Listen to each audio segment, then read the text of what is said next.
Merci Michel pour cette présentation. Donc, avez-vous des remarques ou des questions sur la présentation de Michel? Alain. Oui. Bonjour, merci beaucoup pour... Oui.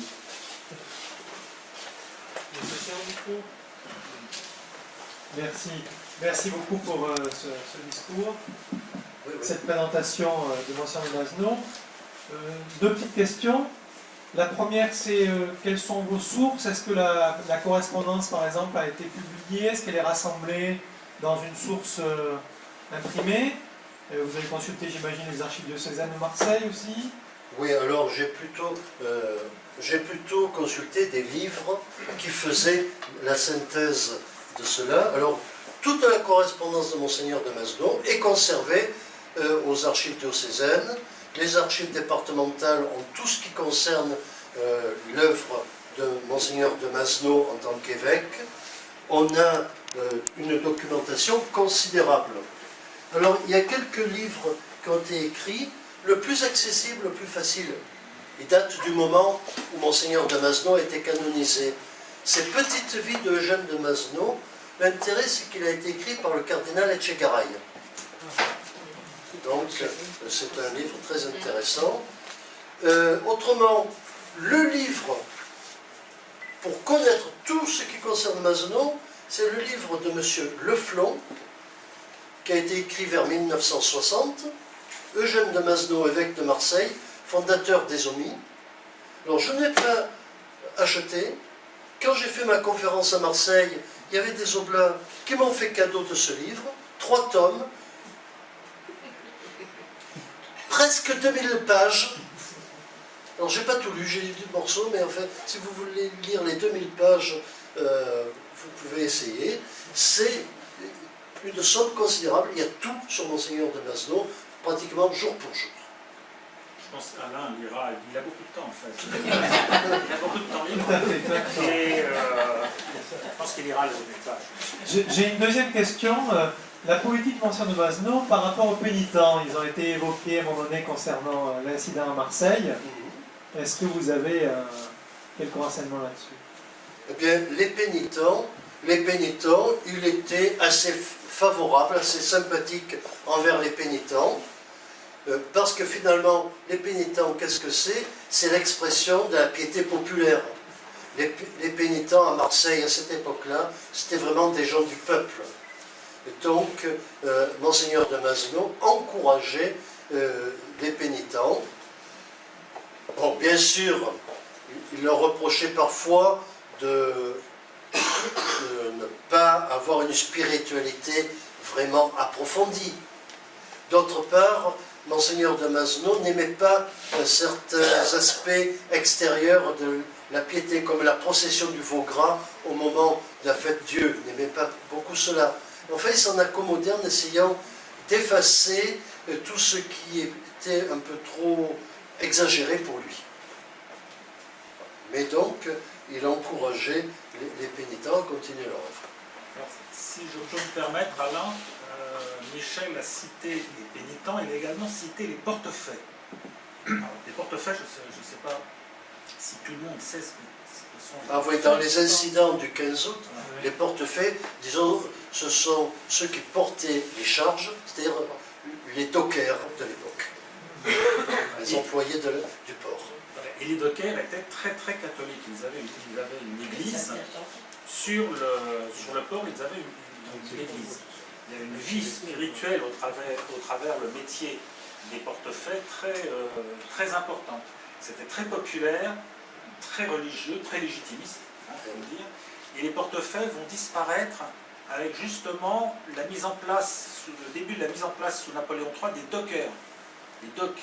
Parce que là, au lieu de s'appuyer justement sur des gens qui avaient leur métier, qui avaient leur culture, qui avaient leur religion, on va s'appuyer sur, pour les docks, on va s'appuyer sur des ouvriers entre guillemets spécialisés qui viennent d'Italie, et ce qu'on récupère, c'est pas ce qu'il y a de mieux, ils sont plutôt anticatholiques. Et peu à peu, le nombre des portefaix va aller en s'amenuisant au profit des dockers.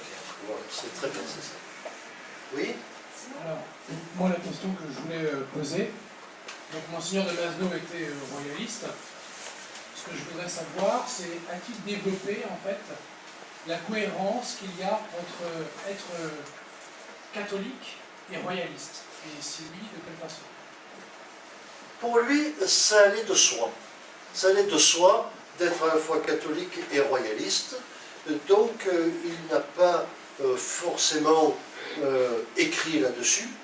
Et quant à agir, eh bien, les cérémonies religieuses, comme le 21 janvier, l'anniversaire de la mort de Louis XVI, il les fêtait avec le plus grand apparat possible.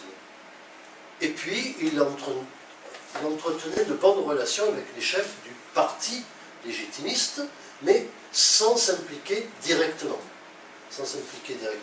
Sans participer aux élections, etc.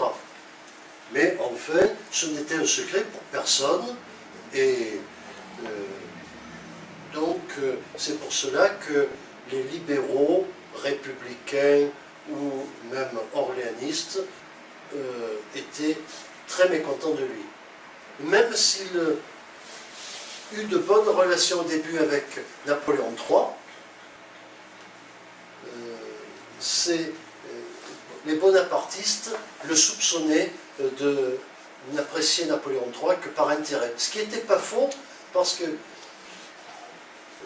Monseigneur de Masneau avait de bonnes relations avec Napoléon III, parce que Napoléon III avait permis la liberté d'enseignement et avait autorisé un certain nombre de constructions d'églises. Par contre, dans l'affaire de l'unité italienne, là, Monseigneur de Masneau montra son opposition. Voilà, je ne peux pas en dire plus. Merci. En fait, en Provence, il y avait pas mal d'évêques qui étaient monarchistes. Et tout à l'heure, Michel a parlé de Timon David, donc qui va être évêque, qui va être aussi. Non, je crois pas. En tout cas, le père Timon David, je ne sais pas si vous savez, mais c'est lui qui a fait des écoles pour les enfants, pour les apprentis. Ça existe toujours, vous avez des écoles à Marseille. Fernandel a été élevé dans une école de Timon David, vous les avez là encore sur Marseille. C'était destiné aux gens un peu populaires. C'était leur donner les moyens d'aller à l'école. Et lui, il a fait carrément des ouvrages tels que vous l'avez évoqué, carrément des ouvrages de propagande politique. Il y en a eu pas mal en Provence. Alors pourquoi en Provence? Parce que la Provence, elle a beaucoup souffert à la Révolution. Souvenez-vous des massacres d'Avignon, souvenez-vous des massacres d'Arles, il y en a également à Marseille, il y en a à Aix, donc il y a eu une réelle souffrance, et donc il y a eu une réaction. Vous avez tous entendu parler, lorsque Napoléon perd le pouvoir, de la terreur blanche. La terreur blanche, c'est provençal. Lorsque Louis XVIII revient au pouvoir, il est obligé de faire apposer des affiches en Provence pour demander aux Provençaux d'arrêter de s'en prendre aux bonapartistes. Hein, on massacre tout de même quelques bonapartistes. Hein. Donc c'est une région, c'était profondément, la Provence était profondément royaliste par réaction. Par réaction. Par réaction et avec un grand attachement aux traditions. Les traditions ayant été bousculées par la Révolution, il a lancé un mouvement anti-républicain, anti-révolution. Madame, vous aviez une question? En fait, c'était un peu la même, mais sinon, il y en a une autre qui me vient à l'esprit. Merci. C'était au sujet de l'émission et de l'esprit complète. Parce que quand vous parliez, ça me rappelait un petit peu Saint-Louis-Marie de Montfort. Donc c'était, je dirais, un peu quand même une tradition dans l'Église face à la déchristianisation, hein, de réagir de cette façon-là. Mais est-ce que finalement c'est quelque chose qui a été vécu encore à l'époque de Monseigneur de Masneau par d'autres évêques, cette conquête? Est-ce qu'il était isolé dans cette démarche? Et puis surtout, est-ce que vous pensez qu'à l'heure actuelle, parce que vous avez quand même fait pas mal d'allusions humoristiques à notre époque, est-ce que vous pensez que c'est encore applicable d'une certaine manière? Eh bien... parce que la mission, on l'envisage plus du tout comme ça de nos jours. Eh bien, d'abord, la situation à l'époque de Monseigneur de Masneau, la situation de l'Église de France était assez catastrophique et plusieurs évêques, par exemple Monseigneur de Richery, qui est le premier évêque de Fréjus après la Révolution et l'Empire, sont des évêques qui veulent reconquérir les âmes, ça oui. Mais il y en a qui sont plus timorés que d'autres. Il y en a qui vont en avant, comme Monseigneur de Masneau, d'autres beaucoup moins. Donc il y a autant de situations que de diocèses. Il n'y a pas à cette époque-là une direction, une conférence des évêques de France qui donne une direction. Donc les situations locales sont très différentes et effectivement l'Église, elle est destinée à quoi? Elle n'est pas destinée à gérer un capital, elle est destinée à conquérir, à avancer. Et lorsqu'elle a reculé, il faut qu'elle redémarre. Et c'est ce que Monseigneur de Masneau a fait à l'époque, c'est ce qu'on pourrait faire également, c'est ce qui se fait dans certains endroits pour l'Église. Donc, effectivement, il y a eu plusieurs périodes. Hein. Vous avez parlé de Simon de Montfort.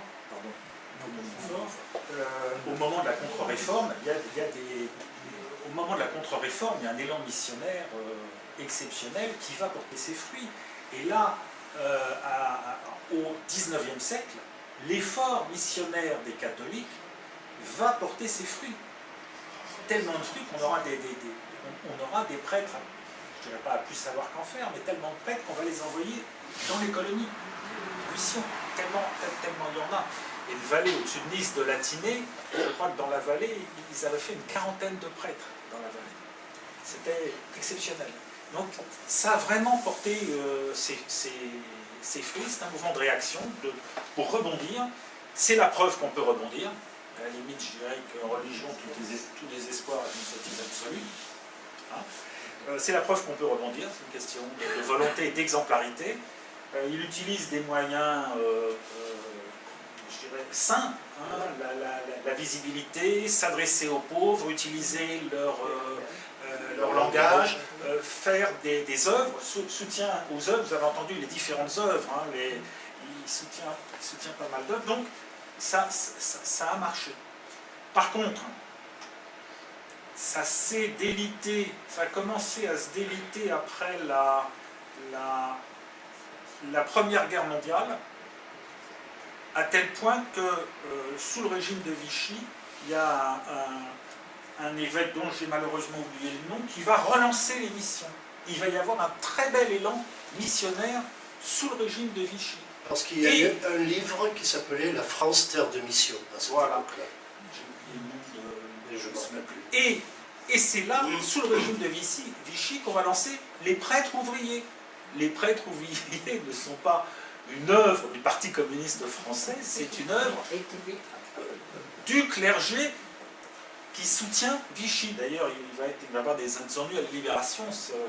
Alors que c'était vraiment un élan missionnaire. Pourquoi? Parce que son constat consistait à dire, en fait, l'Église est passée à côté de la plaque, on ne s'est pas occupé des ouvriers. On a laissé les ouvriers aux socialistes.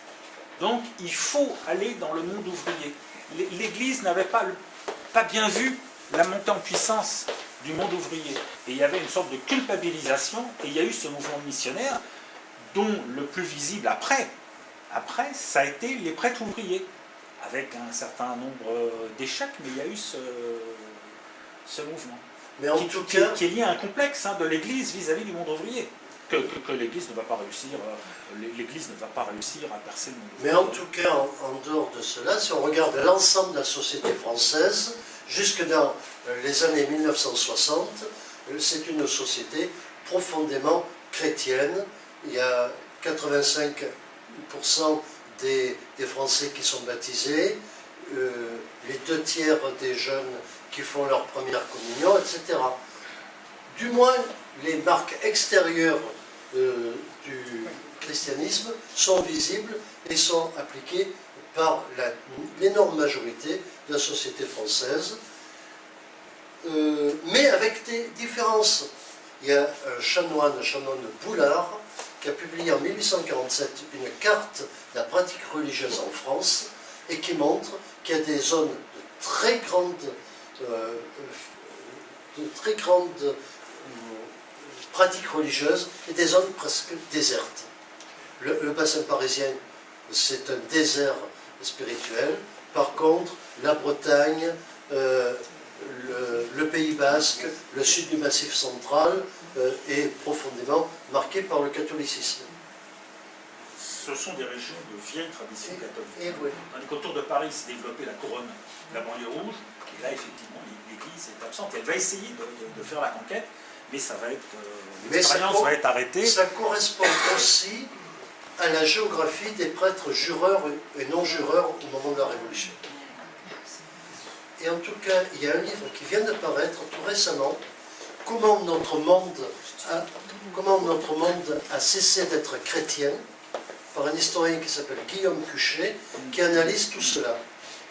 Et qui vraiment montre que depuis les années 60, il y a eu une rupture complète d'une société chrétienne à une société où le christianisme n'a plus beaucoup de place. Alors, moi je dirais que si j'ai demandé à Michel de faire justement cette conférence, c'est pour montrer que, entre guillemets, rien n'est perdu et que ça peut rebondir, l'Église elle peut rebondir, c'est un exemple. Mais il y a eu l'exemple à l'époque de la contre-réforme, il y a eu le rebond énorme au XIXe siècle. Donc là, au travers Monseigneur de Masneau, c'est un exemple. Et donc, comme je l'ai dit, en 1943, il y a France Terre de Mission. Et là, par contre, ça va être une erreur d'appréciation de l'épiscopat qui va dire bon, bah, cette fois-ci, il faut aller voir les ouvriers, mais il faut se mêler à eux, il faut s'enfouir, il faut rester discret parce qu'il ne faut pas les choquer. Et ils vont perdre leur visibilité, ils vont perdre leur conviction, ils vont se diluer, ils vont se faire assimiler par le monde ouvrier à un tel point, ils seront tellement assimilés que les gens de la CGT seront contents d'avoir des intellectuels pour les représenter, ça sera des représentants de la CGT, et peu à peu, ils vont abandonner. Donc ce phénomène-là doit être étudié régulièrement. Je dis, il faut utiliser l'histoire, il faut comprendre qu'il y a eu un effort de mission, mais dans une mauvaise, avec une mauvaise stratégie qui a complètement échoué. Mais aujourd'hui, à mon avis, on pourrait rebondir. Hein.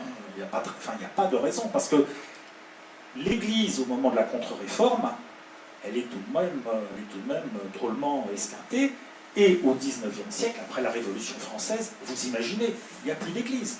L'ancienne Église a été cassée. Après, il y a eu l'Église constitutionnelle. C'est bien ça, il y a eu l'Église constitutionnelle. Après, on dit, donc c'est-à-dire, ce sont ce sont des prêtres jureurs. C'est tout juste s'ils font la messe. Hein. Et puis après, il va y avoir le Concordat de Napoléon. On croit que le Concordat a été une bonne chose. Mais les anciens évêques, on leur dit, bon ben voilà, il y en a qui vont retrouver, donc ils sont partis en Italie, et sous Bonaparte, il y en a certains qui reviennent, on dit, bon ben ils vont retrouver leur poste, et puis il y en a d'autres, on dit, non, Napoléon joue sur tous les tableaux, il dit, on va mettre des évêques constitutionnels. Et donc là, il y a une partie du clergé, du haut clergé, qui va refuser le Concordat, et c'est ce dont vous avez peut-être entendu parler, c'est la petite Église. Vous avez probablement entendu parler, ils vont refuser le Concordat. Et on croit que la petite Église, c'est uniquement en Vendée, mais il y en avait dans le Lyonnais, il y en avait en Auvergne, et j'ai lu une étude il y a quelques années où ils expliquaient que sur Brignoles, il y avait encore des familles qui relevaient de la petite Église. Ils sont tout à fait autonomes. Ce sont des phénomènes très, très intéressants. Je me demande, mais enfin là, ce serait à vérifier, il me semble que la famille Berlier, des camions Berlier, oui, en faisait partie, à Lyon. Ah oui, non, ils étaient très puissants. Oui, il me semble. Mais, donc ils se passent de prêtres.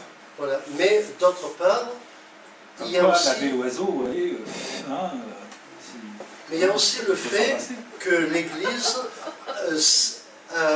pensait qu'il était inutile de garder tous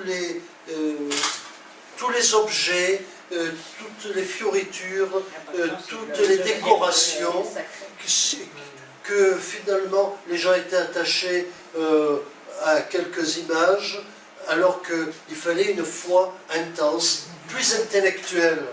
Non, ce qui était une bonne chose, une foi profonde, intellectuelle, mais les gens ordinaires ne sont pas des grands intellectuels, je regrette. Les gens ordinaires, ils sont attachés à des traditions, à des habitudes, à la procession qu'on fait autour du village avec la statue du Saint-Patron, avec le Saint-Sacrement qu'on sort à certains événements. Et tout ça, eh bien, finalement, on a dit dans les années 60 que c'est plus nécessaire, c'est plus l'essentiel. Et c'est le moment où il y a cette dégringolade de la pratique religieuse. Alors ce phénomène-là est apparu juste après Vatican II et c'est lié aux analyses d'un pasteur protestant qui s'appelle Barth, qui fait le distinguo entre religion et foi. Bien entendu, il privilégie la foi, et il dit la religion c'est pour les bénets des campagnes, avec leur, c'est pour les bénets, leurs ostensoirs. Et le Vatican, qui est perturbé parce qu'il y a une déchristianisation, va se dire oui, effectivement, il faut aller dans ce sens-là. Et ça va faire très mal. La situation de l'Église aujourd'hui, elle paye beaucoup ses choix. Mais vous voyez, il y a des choix. C'est pas comme ça. Il y a des choix. Si on regarde un peu l'histoire de l'Église, il y a des aiguillages qui sont pris. Il faut les analyser, ces aiguillages, pour ne pas les recommencer, les mêmes causes produisant les mêmes effets. Il faut trouver d'autres choses. Voilà. Alors, j'ai un ami qui est professeur d'histoire, Jacques Saint-Pierre, qui m'a dit l'autre jour, à propos de cette déchristianisation, comment peut-on s'attendre à ce qu'il y ait une file d'attente devant un cinéma si le cinéma ne projette pas de film? Donc peut-être qu'il faudrait que l'Église fasse son nouveau cinéma, son nouveau film. Donc l'Église travaille sa com. Voilà, c'est ça. Alors Jacques Saint-Pierre interviendra ici, nous présentera donc le responsable du Var de... Je crois que c'est le souvenir napoléonien, ça s'appelle comme ça. Donc il interviendra ici et il nous fera une conférence sur je dirais là aussi la stratégie poussée par l'impératrice de Napoléon III de faire la conquête, un contre-pouvoir aux Yankees du Nord en Amérique latine, de faire une Amérique latine catholique, avec la France qui les soutient. C'est la fameuse campagne du Mexique qui nous expliquera tout ça. Mais vous voyez, la religion et politique sont tout de même assez indissociables. Voilà. Par rapport à tout ça, donc je ne peux pas vous annoncer la prochaine conférence parce que je suis au contact d'un pasteur protestant arménien. Arménien, protestant. Oui, mais chez les Arméniens, il y a des protestants, des catholiques, et il y a l'église apostolique arménienne. Non mais, souvenez-vous, j'avais dit, ça serait pas mal qu'on ait des protestants, qu'on ait des arméniens, on se renseigne, les orthodoxes, ça. Donc il essaye de faire venir certainement le meilleur historien de l'Arménie, qui nous aurait donc parlé, évidemment, il parle du génocide, et c'est un spécialiste des génocides, et il a un discours très intéressant, c'est vraiment quelqu'un de très haut niveau, il accepterait de venir ici. Ouais, d'ailleurs, lui donner le voyage de Paris, ça fait une centaine d'euros. Par contre, je pense que c'est quelque chose de qualité. C'est assez innovant d'avoir un historien arménien présenté par un pasteur protestant. Donc, je suis là-dessus, mais il est à Jérusalem, hein, j'attends toujours sa réponse. Donc, en fonction de sa réponse, sinon on se repliera sur autre chose, on verra comment faire, mais ça, je vous expliquerai. Voilà. Donc, peut-être la prochaine fois, l'Arménie, le génocide, mais pas simplement le génocide arménien, mais sur la notion de génocide, et aussi, il y a une approche originale en disant, mais les peuples génocidés, ils ont une part de responsabilité. C'est tout de même intéressant de la part d'un Arménien. Les Arméniens, sans arrêt, cherchent à faire reconnaître leur génocide, ils disent, mais attention, c'est pas blanc-noir. Bon, donc ça serait la prochaine fois, sinon, bah, j'essaierai de on rebondira, hein, la preuve, hein, même quand il fait froid, on rebondit. Ensuite, ça sera donc le Mexique avec le professeur Jacques Saint-Pierre, qui est marseillais. Voilà, si on a terminé, je vous propose d'en rester là parce qu'il n'est pas très tard. Merci beaucoup.